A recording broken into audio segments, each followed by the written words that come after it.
attack right there, right? Like 7 seconds is insanely long. 7 auto attacks, I mean, it's insanely long in order to execute. So because of the new emblem system, it gets so creative what people can do. The only thing that I'm for competitive scene though, because teams are so cautious, so you don't really see that much creativity. But when you go to ranked games, when you go to like lower tier teams, you get to see a lot of creativity, right? And then it becomes really enjoyable to watch. Today it's tier 1 versus tier 2, and I want to see what they can bring out. Are they gonna? And then it's more of an in-house game, right? Can they show us something different? So I'm actually really excited. No, we're back. Oh, Eve ban, obviously. Yeah, we're back to the same ban now.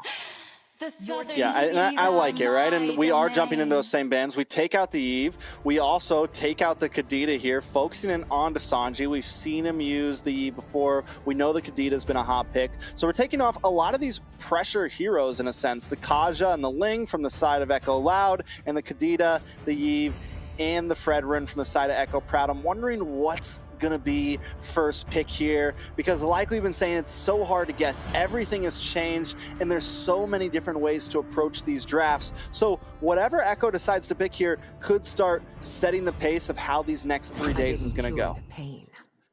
Oh, Valentina, really nice pick right off the bat. I was just about to say Florin is still on the table, but see the Florin, the thing about it is mainly the ultimate. It's just so strong, right? And you have a Valentina that can copy your ult. It's kind of like just stop you from doing it. And then not only that, Echo can still pick the Florin if they do, choose so. So right now they're in a really good position just with the Valentina first pick.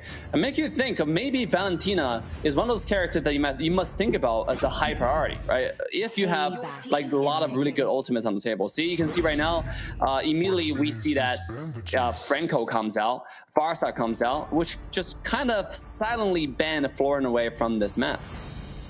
Yeah, not only that, but if Carl TZ wants to go for something high mobility, something like an assassin, JP has the answer for that. We already have the Bloody Hunt. But in response, because Sanji's going to have this Valentina, they also have that as well. Taking a look, though, at the side of Echo Loud, we're starting to see some CC build up here to kind of deal with the same CC that Echo Proud has had. But both teams definitely finding that very important. We have the Tyrant's Revenge from Yaoi here on this...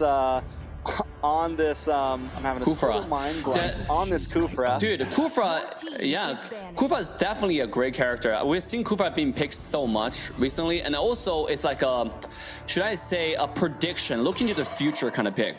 Because there are Arla on the map, where I was just about to say Arla is also a great character that's heavily prioritized in the current meta, just because how great, not only is this a great assassin, but how great the setup you can do with the Flicker ultimate, right? So right now you have Kufra being picked, it just kind of stops the Arla from being that mobile, it kind of stops the dash type of deal, right? And you have a Paquito being a flex pick as well, can go EXP lane, can go jungle. So right now, dude, I gotta say I love the Echo Loud's draft here. Tracks. And it looks like Echo Proud is reading that Paquito as a jungle Paquito, because they start banning more into Sanford here. They take out the Trizla, they take out the Yuzong. They think that Paquito is definitely going to the jungle, and they want to try to limit Sanford as much as possible here. So I like it. From the side of Echo Loud, they also fire their second round of bans out very quickly, taking rid of the Wanwan, getting rid of the Joy. So they must already have a plan for the gold lane up their sleeve. Yeah. See, the thing about being able to see the draft inside the game is you can see people trolling, right? Like showing Alucard, and then and for just a second, I thought it was going to happen. Yeah, I mean, Alucard, this game is going to be really rough against Kufra, because it's going to, again, it kind of stops your entire passive, which is like really important. Not only does it stop your passive, because right now Alucard relies on using a skill and with a passive dash and then the enhanced auto do the damage, right? The skill does damage, but your enhanced auto is where money is at. But if you have the Kufra skill too, bouncing your face, not only does it stop the dash, it also just completely cancels the auto attack. So it's actually really devastating. Obviously, I was like, dude, that cannot be real. And it turned out like it wasn't real, so. Now we have Grok and Harith being taken out. What? I like it. Trex, walk me through this Harith. Yeah. I mean, the Harith, it's just gold lane, right? And we've seen Benny Q'd on it before. Yeah. It works. It really does. He's able to pull it off. He played mages in his past. It's something that he thrives on, picking some of these mage picks in the gold lane. But the real thing here is that's what I was waiting for, the swap of that Grok and the Paquito. So it does look like the Paquito's going to go into the jungle, and Sanford's going to rock the Grok on the EXP lane, which will match up well against the EXP side of Echo Proud. The final slash, you're not going to be able to get CC onto this Grok as long as he's close to the wall to get his passive. There's so many ways that this is just going to be able to kind of deal with that in a sense here. Yeah, I love the Grok pick. It is so nice. Grok, ever since Grok came out with the ultimate flicker, you know, the wall charge into that interacts with a flicker, I've been a fan of Grok. The setup potential, the one-shot potential into the back line. It's something I really can predict. In a lot of ways, it's actually better than most of the other EXP laner because how fast the execution is. You hit a wall, that person is dead. And ladies and gentlemen, here we go, walking to the first game between Echo Loud and Echo Proud. I'm Assassin Dave with the wonderful, beautiful tracks. I like the intro. You took it soft. You took it soft. You really just like eased us up into this. We're gonna slowly build up from there, but it does look like outplayed from the side of Echo Proud is already asking for a pause here, but it looks like they're going to keep this up down on the boss side. Echo Loud being a little bit of aggressive. Overall, maybe it was a miss, maybe it was a mistype. I don't know, but it does seem like the match is going to keep going. So taking a look at both these drafts, take us through this, Dave. What do you think some of the win conditions are here? I think that Echo have the very oh, Sanji got the lethal wonder. So right now it's all about like who, because for the Echo Proud team, it's more of a pick, right? Because they have the high burst damage. If they get a Franco hook with the Fossa burst, the Martis coming in, they can do enough. But with Echo Loud, the blue side is. I mean, I should just call Blue Echo and Red Echo, to be honest, at this point, so instead of being confusing. The Blue Echo, like, they just have Yaoi on the Kufra, right? So it's all about the engage. They have Wombo combo coming in. Paquito into the Kufra, into Valentina burst, and you have the Grok, like, wall charge.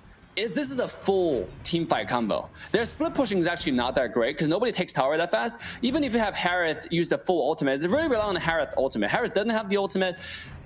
It does not do any damage to tower. If Harith has the ultimate, it's still like a very limited window you can do damage to the tower. And even then, it's not that great compared to if you play a Beatrix or something, right? So here, this is really just a wombo combo, team fight combo, a team fight comp.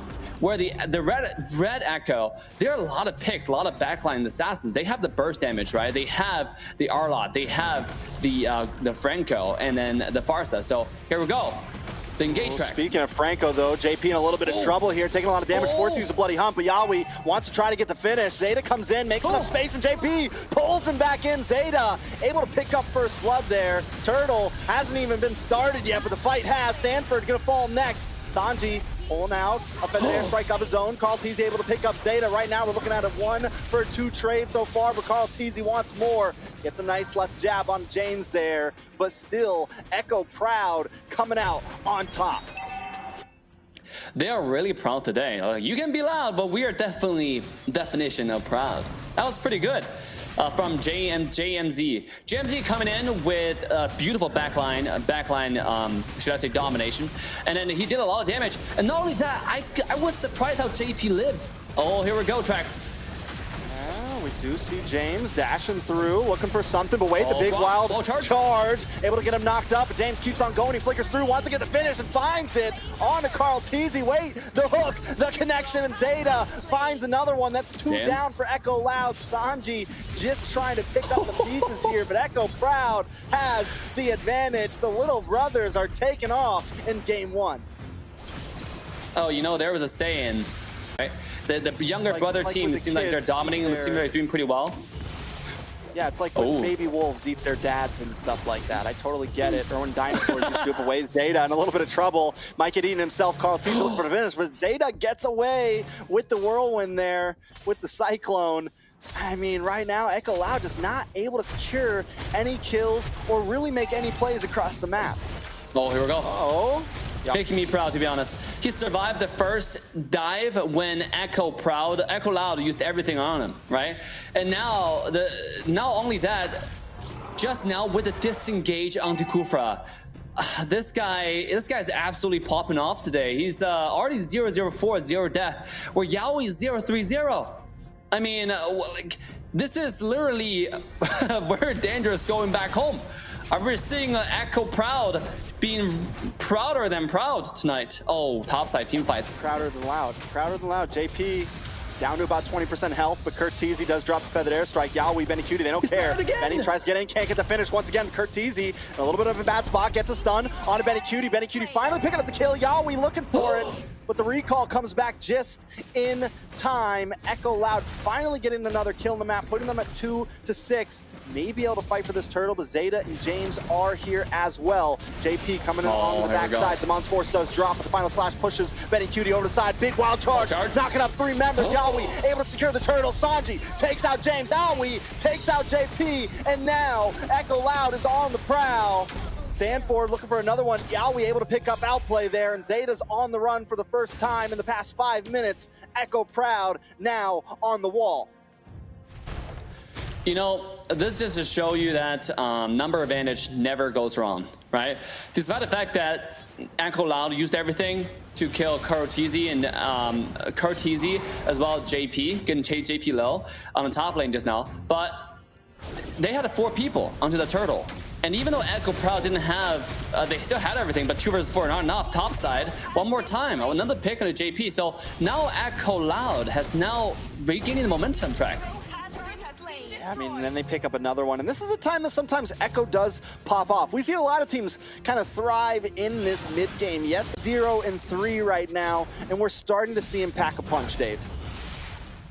Yeah. Oh, let's take a look at farm. I'm actually really intrigued by the items at this point, and also the emblems. Hey, if you take a look, Trax, what's interesting is a lot of players are taking the movement speed emblem. Right, if you take a look at the emblems, right? Oh, here we go. Another team fight Trax. A little bit of damage. Curtizi gonna be the first to fall here. Zaida looking for another one. Benny in a little bit of trouble. Able to pop his Mon's Force though. Wild charge comes in. Sanford getting the knockup onto Zaida there. Nice hook from Benny. Able to pull him back. Wig! Tyrant's Rage. Sanford goes down, but Sanji doesn't let him go down for free. JP gonna get taken out next. Wait, Zaida looking for the Hex, able to find Yaoi, and James finds Sanji as well. Echo Proud taking the advantage. That is a 3 or 4 for 1 trade there. Not only that, they're gonna take this mid lane tower and possibly the turtle. Yo, that's a younger brother, all right. You know, like, that's for sure. When younger brother and bigger brother getting a fight, the younger brothers always have the upper hand. It's just, this is how it is. Unless the bigger brother learns Kung Fu, but that's very rare, right? I mean, in this scenario, that's exactly what's happening. Just when we're talking about Echo Loud might have the chance of regain the momentum, regain the control of the wheel, and then Echo Proud took it back from the very palm of Echo Loud. So this is quite interesting. James has been doing a fantastic job, and Curtizi might be diving a little bit too deep, even with big Tyrant Revenge. The Kufra's ultimate. It still doesn't seem like this is the Echo. The bouncing ball, trying to get away, but they're able to find him. Yaoi taking a lot of damage there. Zaida able to pick up the killing spree with the decimation, but wait, Echo Proud now very low. James is trying to survive, but gets taken out from Benny there, but a nice smoke does land on us in the middle of 4 players. Can he get the outplay? Can he find something? No, the shutdown. Outplay with the outplay. This is not an outrage. Echo Proud on the prowl. Oh my, you can't rest, Trax. Yaoi come back in one more time. I don't think he's finding much.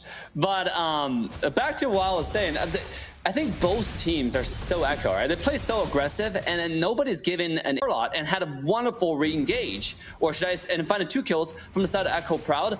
JP turned the fight around with another hook, and then you saw how the entire Echo Proud was able to gauge the distance and juggle the aggro there, right? When Martis was hanging on 1 HP on Zaida, he was hanging on 1 HP, and he stayed on the side and just used his ultimate to finish up kills, because he trusts his teammate to do the damage, to let him finish, let him execute. This is so good, and now they're putting themselves in a position to do this Lord. Oh, Here it comes. Conceal. Conceal play. Sanford almost gets locked up there. Forced to use a wild charge just to get away. James, though, on the chase. Carl Teasy getting a little bit close to the Lord Pit. Sanji, though, able to get a nice bloody hunt on James there. But wait, another hook. Zaida able to take the first Lord of this game. And Carl onto Benny Cutie. Sanford is the last defending man. Echo proud. I don't know about Echo loud right now. Oh my god, Echo Proud, they're trying to do some roster replacement for the next MPLPH. Here we go. They're knocking on the door. They're going to the base. They're not, oh my god, the passive popped already from the tower and Lord is not even here. Trex, this is too deadly, Echo Proud. I mean, both teams are Echo. The coach gotta be proud right now. This is crazy. The coach are doing a fantastic job.